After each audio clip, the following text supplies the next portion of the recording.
Hello, my friends. Welcome back to the cottage kitchen at the Elliott homestead. It's been a while since we talked about sourdough. So I wanted to walk you through what a week of sourdough baking actually looks like in real time, in real life, in this kitchen. I've been using sourdough now for the better part of 15 years, so I've sort of found a rhythm that works for me. You're going to need to adapt everything I talk about here to your kitchen. A lot of people think that sourdough is very rigid, that it has very specific time frames, and that's just not really the case, especially when it comes to the home kitchen. You actually have a lot of freedom when it comes to sourdough baking, and hopefully, when you see how this applies in our daily life, you'll know how to apply it better to yours. Let's get started with the versatility of keeping a stiff sourdough starter. When we talk about creating space and keeping things fluid in our kitchens, keeping them manageable for real life, I cannot think of a better way to represent that than with a stiff sourdough starter.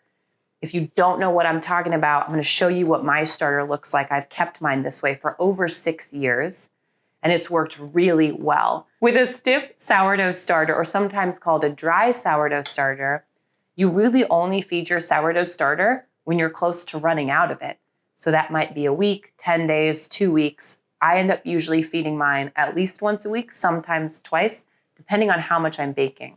So let's take a look at that first and foremost, so you know why it's different and why you should bring it into your kitchen.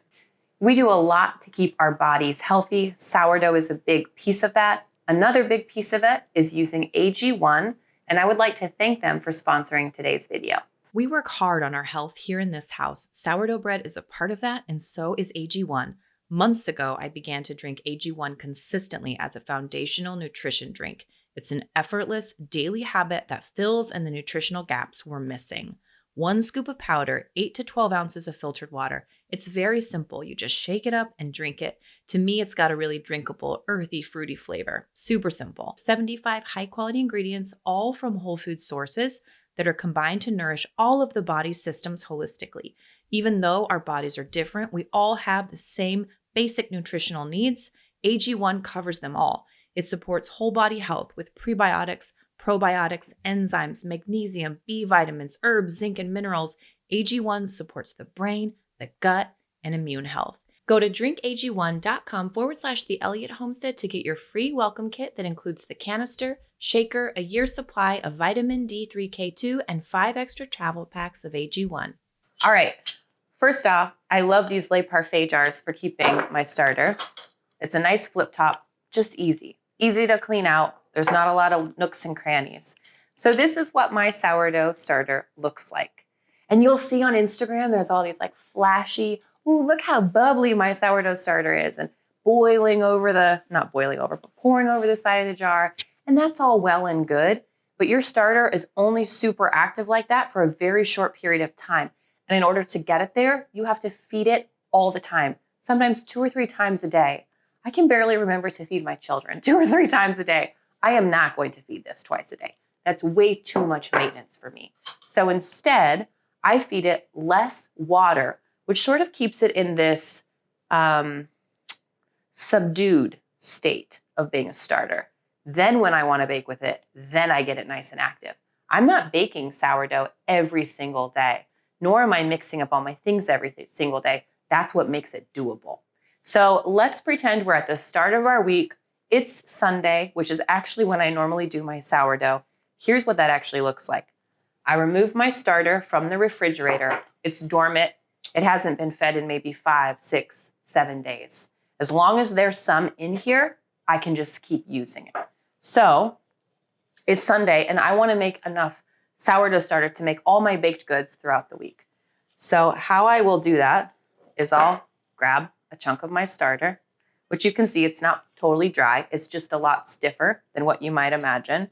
And I'm going to start by mixing up some leaven, which is also known as a pre-ferment, which is also known as just your super active sourdough starter. So I'm taking my dormant starter. I want to wake it up because I want to make bagels with it tomorrow morning. And in order to do that, I need to have an active starter so I can mix my bagels tonight and leave them out overnight so they're ready to bake in the morning. So I will take a piece of my starter, usually around 30 grams. This is a little bit more, doesn't matter. I am gonna weigh my water and my flour so I can make sure I get the right ratio. So I will add in a cup of water. Actually, I'm gonna add in 2 cups. I'm gonna make a big batch. 2 cups of water, it's about 260 grams. And stir it just enough to get that active sourdough starter, or the sourdough starter, mixed into the water. And I make my bagels with einkorn flour. So this is where I keep my all-purpose einkorn flour, and I'm gonna add in 2 cups of that. 2 cups of flour is about 240 grams.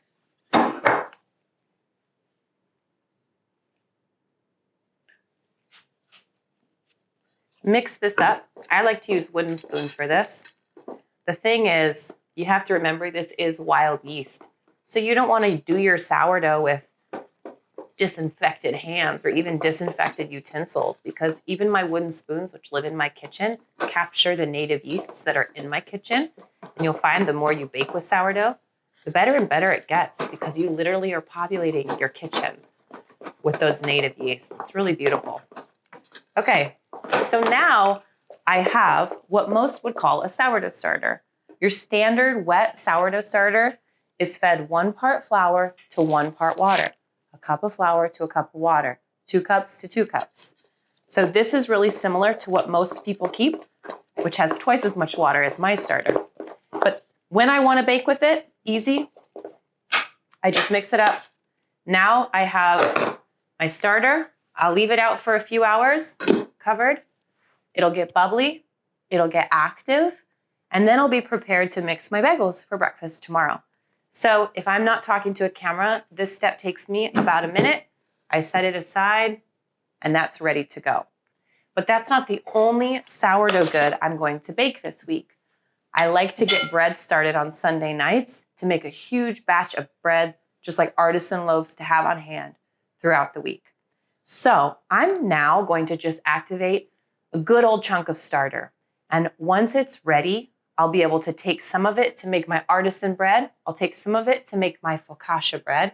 And then I'll take more of it to make a really delicious vanilla sourdough cake. So that should cover all of my bread basics for this week.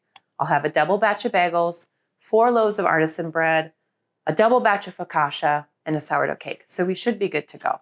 So again, start of my week, pretend it's Sunday. Bagels are done for Monday. I'm gonna grab a bunch of my starter. And essentially what I'm gonna do now is I'm just gonna wake it all up and say, hey, I need you to make some bread. So I'm not gonna worry about measuring this too much, other than I know I'm going to need a lot, because I'll use close to 600 grams for my breads. I can use as much as I want in my focaccia and a few hundred grams for my sourdough cake. So I'll aim for, let's say, 1,000 grams total in this bowl, which means I'll need 500 grams of water, 500 grams of flour, and that'll get me close to where I want with how much I need just for this week. That means my one feeding that I fed my starter can now be applied in a bunch of different ways throughout the week. So to keep sourdough baking feasible for me, remember we work from home, we homeschool our 4 kids, we've got our farm to run. It really does have to fit into the cracks of the day. I can't be devoting a ton of time or even a full day into my kitchen doing food prep or baking prep. It has to be something that can kind of live on the fringes. So this is something that I would most likely do on Sunday morning before we go to church. And that way, by Sunday afternoon, I have active sourdough starter that I can then put into a bunch of different directions for the week. So we'll come back to our starter and feed it. I'm going to do all-purpose einkorn again for my starter.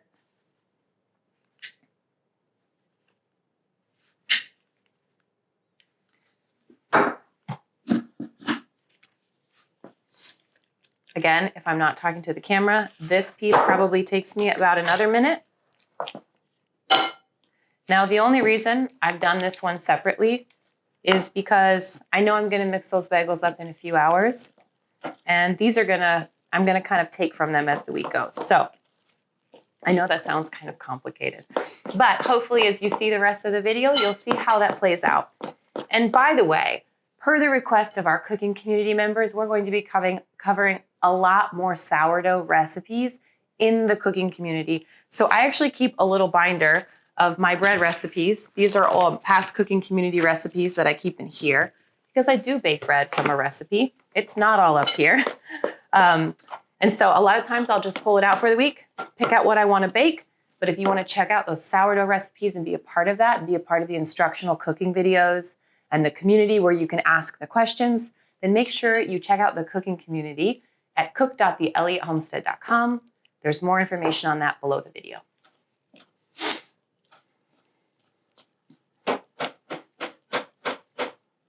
All right, that's as complicated as this piece gets. So I'll cover this, set it aside, leave it aside. It'll start to bubble, it'll start to get active, and then it'll be ready to bake with. So I only make these starters once a week. Pretty easy. Now, once my starter has almost all been used up, it's time to feed it. So let me show you how I do this. It's really simple, takes no time at all, and I only end up doing it once a week. Again, this allows me to actually bake sourdough in the real world because I can't be thinking about it. I also, sometimes we leave town for a few days. I can't be thinking about my starter like that. So whatever amount of remnant you have in your jar, you can revive it from just a little piece. But I always try to do maybe between 20 and 50 grams. You're just gonna feed it 1 part water. So in this case, I'm gonna do 100 grams, 1 part water to 2 parts flour. So 100 grams of water to 200 grams of flour, 1 cup of water to 2 cups of flour. Whatever ratio you use, whatever amount you use, just make sure it's the right ratio. So 100 grams to 200 grams. And this is gonna give us a starter that has a lot less water content. Because it has a lot less water content, it's gonna be stiffer. And because it's gonna be stiffer, it's not gonna look all bubbly. You might not get your Instagram-worthy shots of it spilling all over your countertop, but that's okay because this can just hang out until it gets all active. Then you can put it in your fridge and just bake from it all week without really having to think about it again.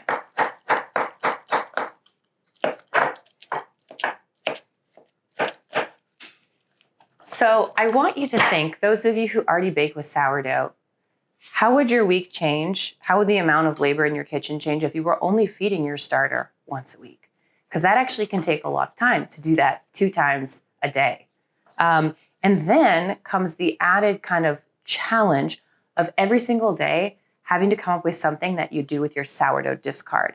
So with keeping a stiff starter, because we just take a piece out and make our leaven or our pre-ferment or our active sourdough starter when we're ready to bake, there is absolutely no discard with this method of keeping a sourdough starter.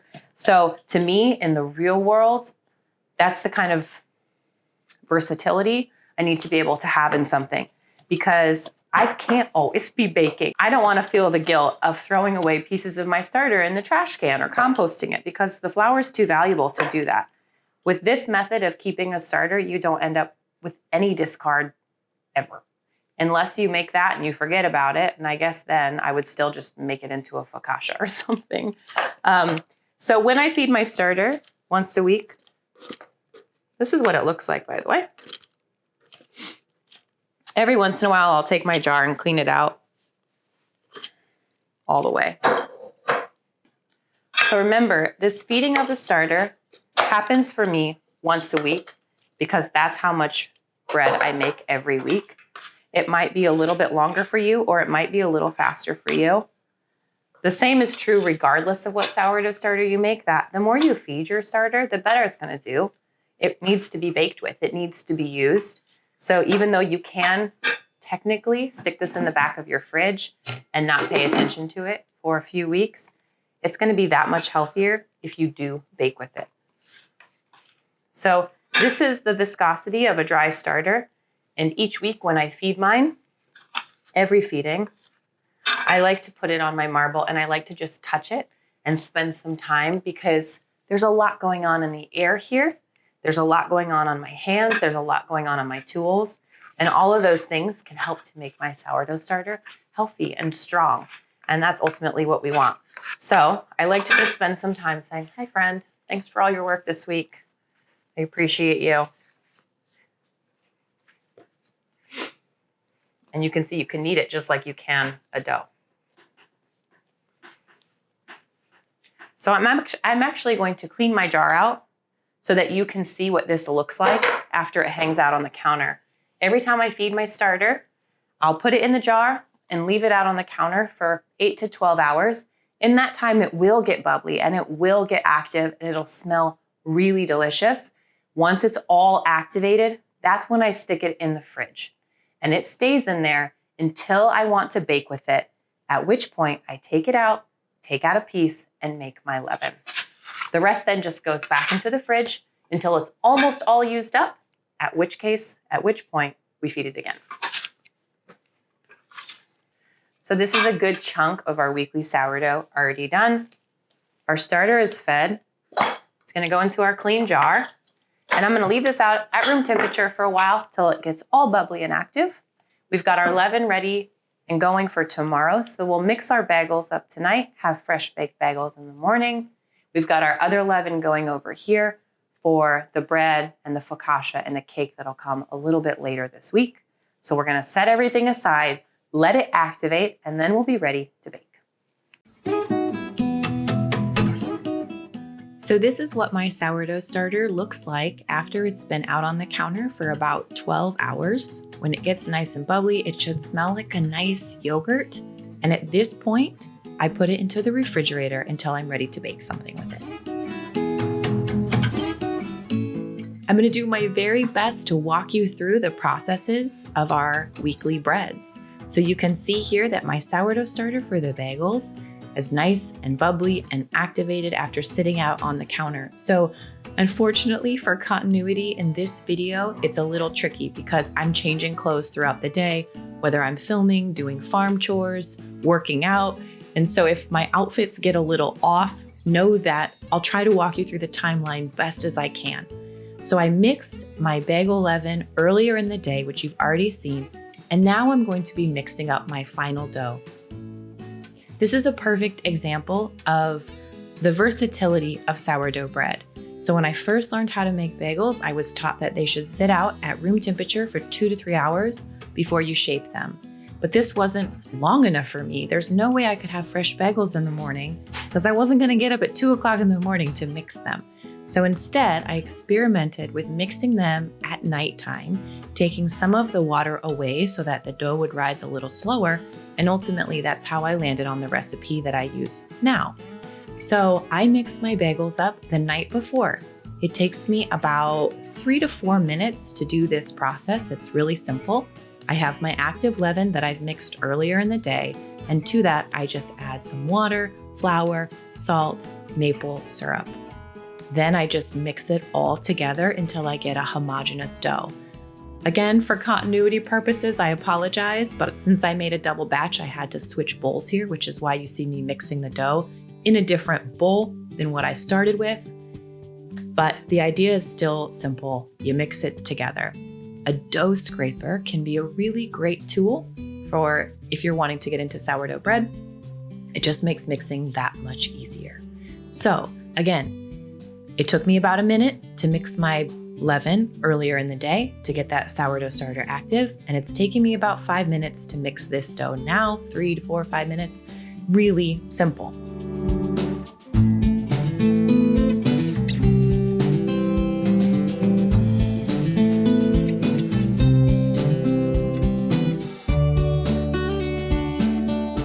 Now this can sit out on my counter covered overnight so that I have beautiful bagel dough ready for the morning that's leavened with sourdough. It's exactly what I'm hoping for. I've experimented with this in every season, and even if my kitchen temperatures range a little bit from the hotness that comes from summertime or the coolness of wintertime, this just works. The following morning, I get up just a little extra early and make sure that I give my bagels time to do what's called their second rise. So I dump my bagel dough out on the counter, I shape it into bagels, and then I let these sit for about half an hour while I warm up my oven. So it doesn't take that much time, just a little bit of forethought. This process takes me about 5 minutes to shape them and to set them aside. Once they've had time to rise, I heat up water, add some baking soda, which gives bagels that really beautiful, chewy exterior, and I go through the bagel making process of boiling them for about a minute before then transferring them to the oven to finish baking. This might be a good point to remind you that we've done a video on exactly how I make my bagels that you can search in the archives here on the channel, but to make it even easier, I'm going to send a newsletter out with these recipes.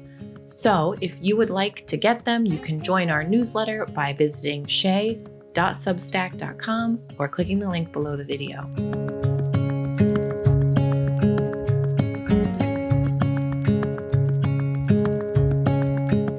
So even though the process of doing these bagels is spread across 2 days, the active time for making them is probably around 15 to 20 minutes total.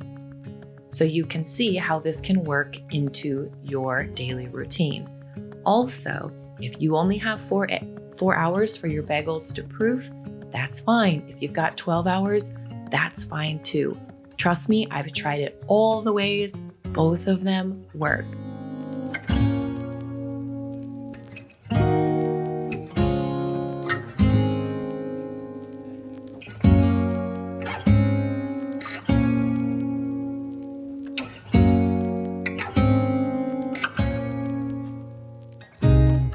I like to make double batches when I do sourdough so that it leaves leftovers. This is a really common breakfast that we have here. We have smoked salmon, cream cheese, bagels, and then we'll do this on repeat for lunch. So if I make a big batch, I have extra. Bagels are made, we've already enjoyed them. This is later on that day.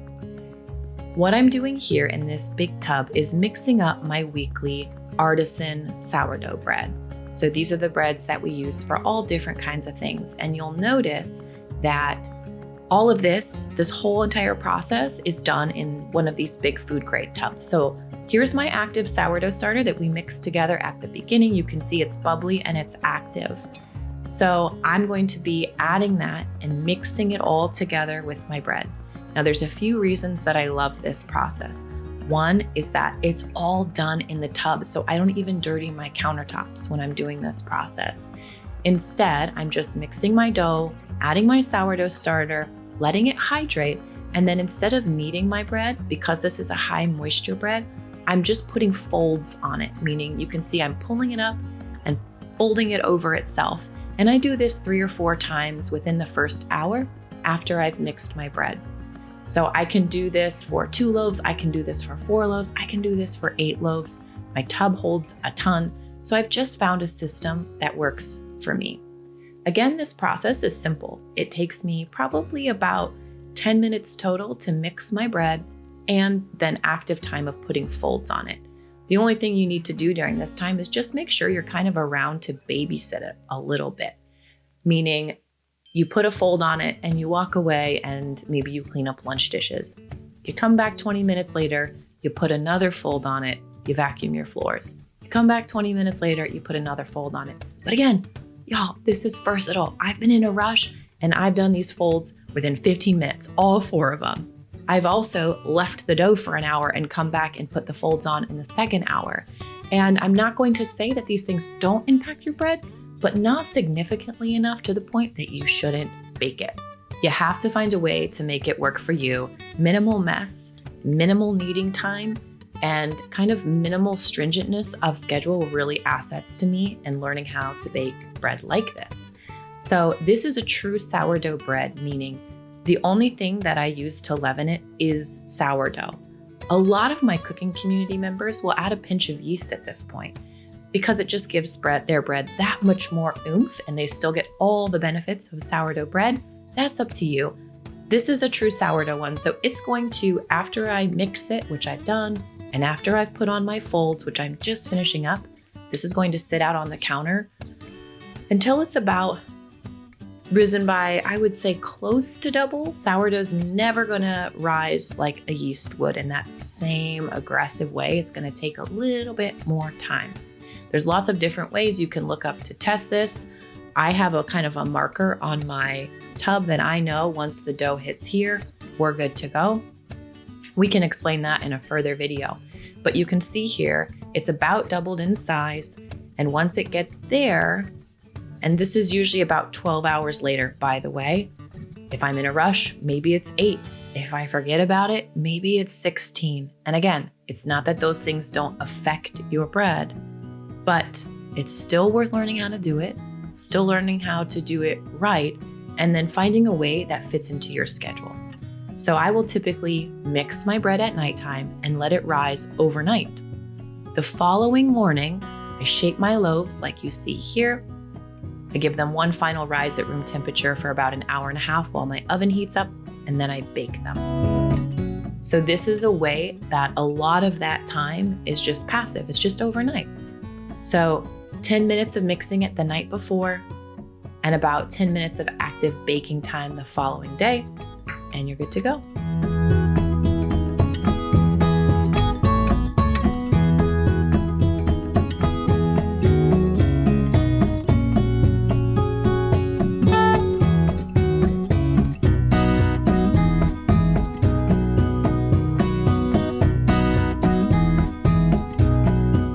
This is a loaf that I will make 4 of in each batch. Now on to probably the most versatile bread I could possibly share with you, which is homemade sourdough focaccia. So I do this in my stand mixer. Again, I'm pulling from that same active bowl of leaven. And I don't really care if that leaven's been sitting out for a day, 2 days on my counter. It doesn't really make a difference here because I usually do add a pinch of yeast to my focaccia bread, because that's how I like it and I love the flavor that it gives. So I do this in my mixer. Again, if you want the exact recipe, join the newsletter at shaye.substack.com or click the link below. This one's really simple. Water, flour, olive oil, salt, sourdough starter, a pinch of yeast if you like, and I mix it. I mix it in my mixer and then I let it sit for 20 minutes and I kick it on again. But the point is, I'm not really dirtying my hands at all in doing this.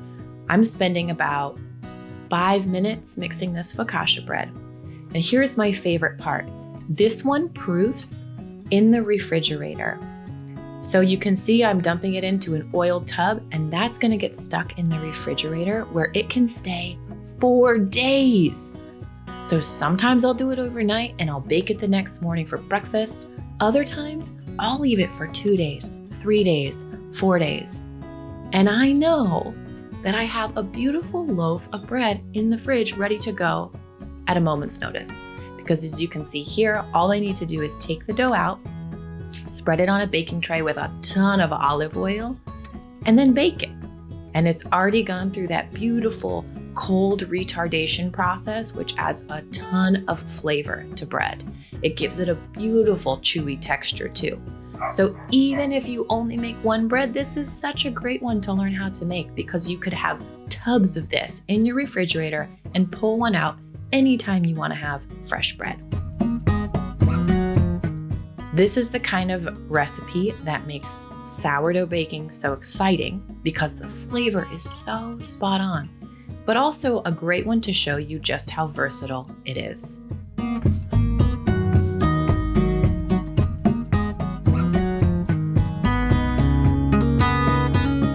It's soft and pillowy and full of olive oil. It's so delicious.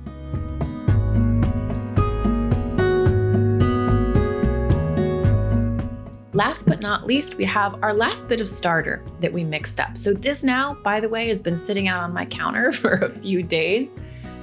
You could use it straight away, but as my week happened this week, it took us a little bit more time to get through all of it, which is fine. So you can see it's not super bubbly or super active anymore, but once I add flour and water to it, it's gonna do exactly what it needs to do. So I'm gonna make a cake with it. And I'm gonna sourdough this cake because it adds a beautiful flavor to cake and it helps to break your flour down. That's why we sourdough, is because it makes our baked goods so digestible. So this is a really delicious vanilla sourdough cake that I made with my cooking community back in February. Again, if you want the recipe, make sure you're on the newsletter list. So here's another versatile one. I'm mixing this cake together, pretty standard cake ingredients. I'm gonna cover this dough.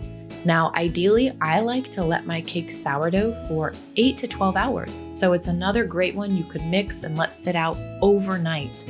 Or if you only have 3 or 4 hours to spare, you can do that too.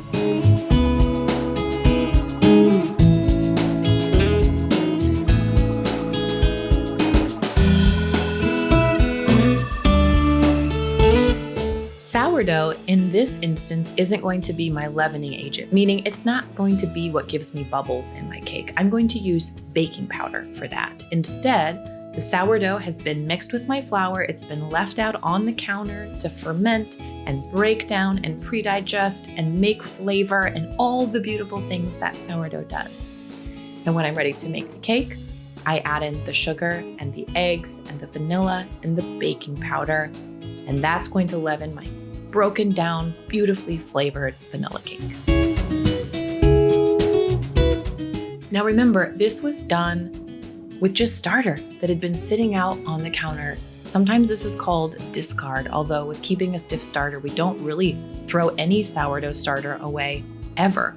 And I don't have to find ways to use up that sourdough starter because I just don't have any waste. This was just the last bit that was left in my bowl that I wanted to make something delicious with.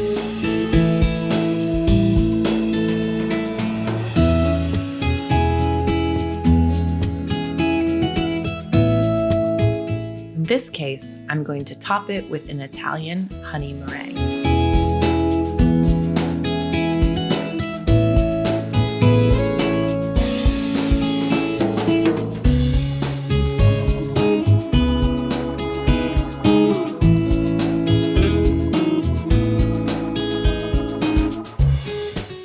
I hope this video was helpful in showing you just how versatile sourdough could be. If I could leave you with one final encouragement, it would be to just get started. Don't be so intimidated by the process that you're not willing to just jump in. Give it a go, find what works for you. You might find it's a bit more versatile than you think.